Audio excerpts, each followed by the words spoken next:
თუ ჩვენ ვილაპარაკებთ რეალურად ფრონტეზე რა ხდება, ამ მომენტისთვის მთელი უკრაინა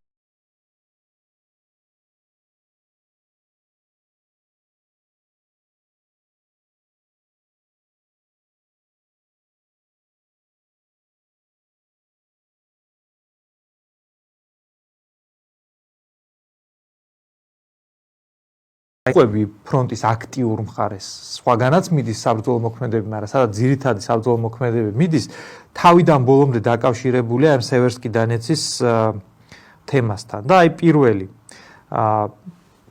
უკრაინელებს წინსვლა არის ადგილები, სადაც უკრაინელებს წინსვლა აქვს და მოდი ჯერ მაგით დავიწყოთ. აი სად აქვს უკრაინელებს წინსვლა, რომ დავაკვირდეთ, ეს არის ქალაქ ხარკოვის უკრაინის სიდიდით მეორე ქალაქის ჩრდილოეთით მდებარე ტერიტორია, რომელზეც მათ ფაქტიურად რუსეთის საზღვარს მიაღწიეს, მთელი ეს ტერიტორია რუსული დანაყოფებისგან გაწმინდეს და ისინი ხარკოვიდან ჩრდილოეთით სევერსკი დონეცის მარჯვენა სანაპირომდე უკვე იღებენ თითქმის მთლიან კონტროლს. ეს რატო არის მნიშვნელოვანი? იმიტომ რომ როგორც თავის დროზე თვითონ უკრაინელების გარკვეულ ადგილებში ამ სევერსკი დონეცი იყენებენ როგორც ზღუდეს, რომ ტერმა ვერ შეუტიოს ყველგან სადაც უნდა, ან პონტონებით უნდა დროებითი ხიდი აშენო სამხედრო საინჟინრო დანაყოფებმა, ან რაც არსებობს ის ხიდები უნდა გამოიყენო, რომელიც უმეტესობა ან დანაღმული, ან უკვე აფეთქებული, ხო? ამ შემთხვევაში ხა რუსები იყენებენ ამ სევერსკი დონეცს, რომ არ მოხდეს შეტევა იზიუმის მიმართულებიდან, რაც სამხრეთით უტევს რუსეთის ძირითადი შეტევის მიმართულება, ყველაზე მეტი კონცენტრაცია ძალების სადაც არის, მაგ შეტევის ხაზს, მაგის ლოჯისტიკურ მომარაგების ხაზს, რომ გვერდიდან არ დაარტყან, ამისთვის იყენებენ სევერსკი დონეცს. აქ არის გარკვეულ ადგილებში უკრაინელების მხრიდან მცდელობები და რამდენიმე პონტონური ასე ვთქვათ, ხიდი ააგეს, რუსები ამას აქტიურად ბომბავენ, ნაწილმა ინფილტრაცია მაინც მოახდინა მარცხენა სანაპიროზე, მაგრამ ჯერჯერობით ვერ ხერხდება უკრაინელების მხრიდან იმხელა დამრტყმელი მუშტის შექმნა, რომ იზიუმის მიმართულებაზე აქტიური ზემოქმედება გახდეს შესაძლებელი. აი ეს არის მიმართულება, სადაც უკრაინელები წინ მიდიან. ჩვენ რო გავყვეთ ახლა სევერსკი დონეცის მიმართულებას, სად არის დაუშვათ წინსვლა რუსების მხრიდან და სად არის ყველაზე დიდი საფრთხე, ხა რო გავყვეთ რა.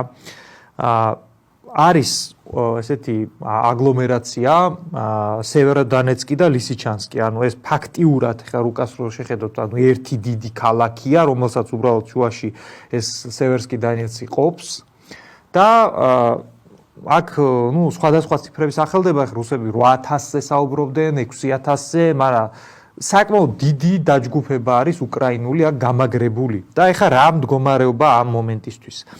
პრორუსულმა ძალებმა, ანუ LNR-DNR სეპარატისტებმა და რუსებმა ამ მომენტისთვის დაკავებული აქვთ რუბეჟნაე, ანუ ეს არის ოდნავ ჩრდილო-დასავლეთით სევეროდონეცკიდან.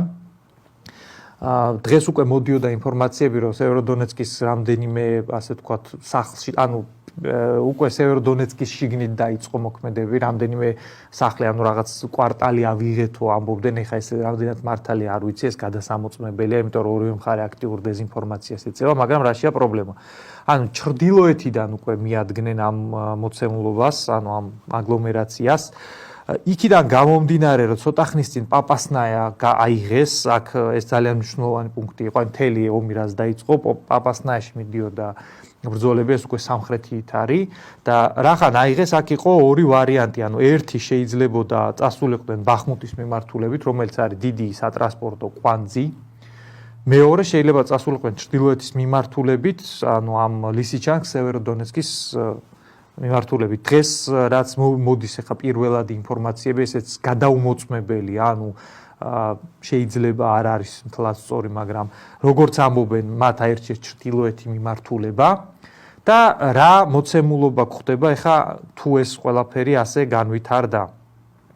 სევეროდონეცკი ლისიჩანსკის მიმართულებიდან აი აქ არის გამაგრებული ძალები. ხო, ყველას უნდა გვესმოდეს, რომ შეიძლება იქ რაღაც მინდვრები არის, რომელსაც არავინ არ აკონტროლებს, მაგრამ თანამედროვე სამხედრო დანაყოფს სჭირდება მუდმივი სატრანსპორტო კორიდორი, ანუ გზა, რომლიდანაც უნდა ასე ვთქვათ, სატვირთო მანქანებმა მოიტანონ ტყვია-წამალი, მოიტანონ საკვები, უნდა გაიყვანონ დაჭრილები, მოიტანონ საარტილერიო ჭურვები და ასე შემდეგ.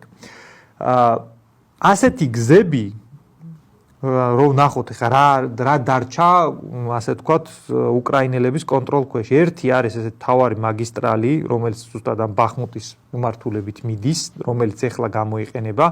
მეორე, ასე ვთქვათ, მეორადი მნიშვნელობის გზა, რომელიც უფრო ჩრდილო-დასავლეთით არის განლაგებული, შემოვლითი, ანუ სევერსკის მიმართულებით მიდის. ესეც უკვე დარტყმის ქვეშ არის, იმიტომ რომ იამპოლის და ლიმანის მიმართულებითაც უკვე აქტიურად უტევენ და აი ეს თავარი, ასე ვთქვათ, არტერია, რომლითაც ხდება მომარაგება სევეროდონეცკის და ლისიჩანსკის, ეხლა ყვება დარტყმის ქვეშ, ანუ როგორც თვითონ რუსები აცხადებენ, უკვე ოპერატიული ალყა შედგან, ოპერატიული ალყა რას გულისხმობს, რომ შეიძლება შენ უშუალოდ იქ არ ახარ, მაგრამ შენი არტილერია და შენი საცეცხლე ზემოქმედება ამ გზაზე უკვე შესაძლებელია და ამბობენ, რომ ჩვენ უკვე შეგვიძლია ამ დამაკავშირებელ გზაზე საცეცხლე, ასე ვთქვათ, ზემოქმედების განხორციელება, ამას ცოტა ხანში გავიგებთ უკვე, გამოჩნდება, მაგრამ მიუხედავად იმისა, ეს ხა ინფორმაცია, სათუო ინფორმაციები, რაც ეს მართალია თუ არა, პაპასნაედან თუ მოხდება მძლავრი დარტყმა ჩრდილოეთის მიმართულებით და აი ამ არტერიას გადაჭრიან, de facto სევეროდონეცკ-ლისიჩანსკის აგლომერაცია ყვება ალყაში. იმის გათვალისწინებით, რომ უკრაინელებს საკმაოდ დიდი პრობლემა უდგებათ ნელ-ნელა უკვე პროფესიონალური საკადრო ნაწილების დანაკარგებთან დაკავშირებით და ძირითადად ტერიტორიული თავდაცვის ძალებით ხდება მათი ჩანაცვლება. აქ თუ ეს ახლა ზუსტად თავს ვერ დავდებ, მაგრამ 6000-ია თუ 8000-ია თუ ნაწილი გამოვიდა უკვე, არ ვიცი, ხა სამხედრო კუთხით ამ სიტუაციას რო უყურებს ადამიანი, ჯობია რომ გამოიყვანო. ხა წესით ეგ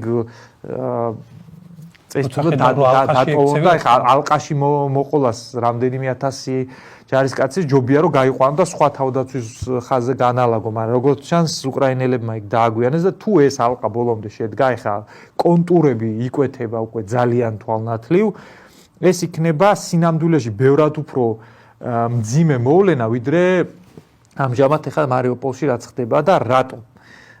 პირველი, ამ სევეროდონეცკში და ლისიჩანსკში არ არის იმხელა ინდუსტრიული ზონა, რაც იყო შეიძლება გამაგრდნენ, ხო?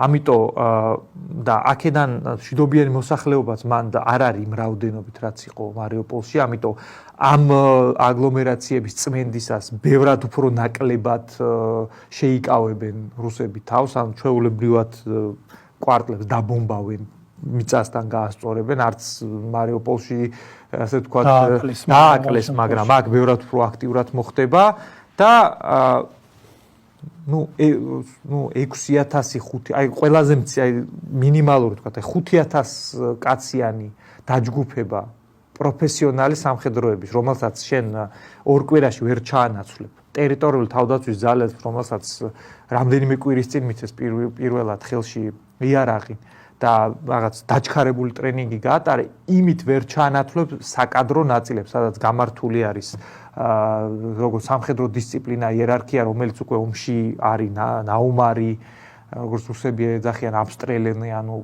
ფრონტზე უკვე არის ნამყოფი და იცის როგორ მიდის ეს პროცესი.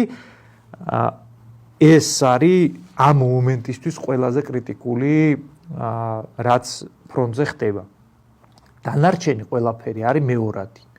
ანუ ძირითადად ახლა არის ორი ცხელი წერტილი ყველაზე, ერთი ეს მე რაც აღწერე, ანუ სავარაუდო ალყა, რაზეც ძალიან დიდი რესურსი იხარჯება რუსული მხრიდან, მეორე არის კუნძული ზმეინი, რომელიც უკვე